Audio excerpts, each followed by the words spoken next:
Well, let's bring in Jenna Clarke, Associate Editor of The Australian now, to discuss the news of the day.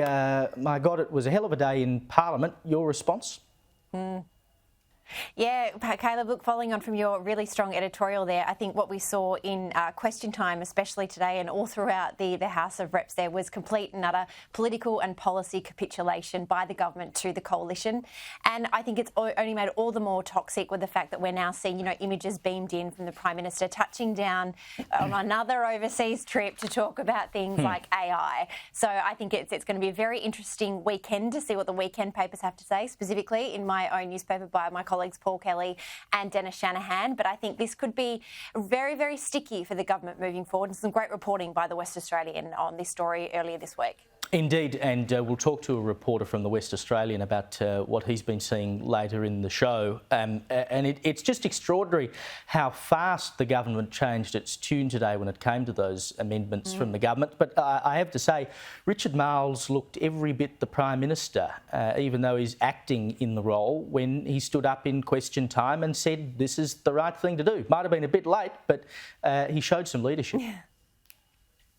Absolutely. And, I think Mr Marles always conducts himself incredibly well, whether it be in media conferences or even on the floor. He's very measured, he's very calm, he has a really wry sense of humour, and there's never any, niggle across the chamber. So, look, I think he really showed himself up, and the fact that, Jim Chalmers may have some competition when it comes to potentially the next leader.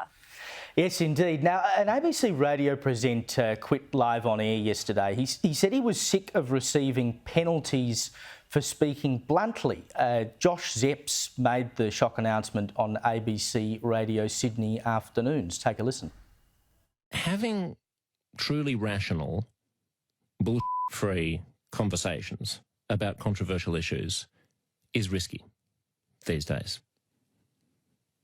The penalties for speaking bluntly, the penalties for trying to coax people out of their thought silos and their echo chambers are very high. You know that I don't do bullshit.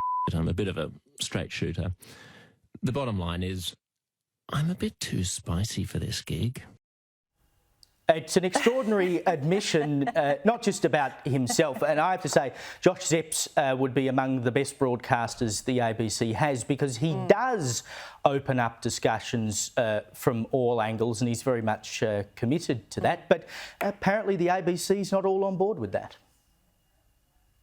Yeah, look, full credit to the bloke for, it's a pretty plum role. If you hand over a radio gig, especially on a metro station, it's a pretty plum gig. And to hand it over, full credit to him. They did it live on air, threw in a couple of spicy words, as he said.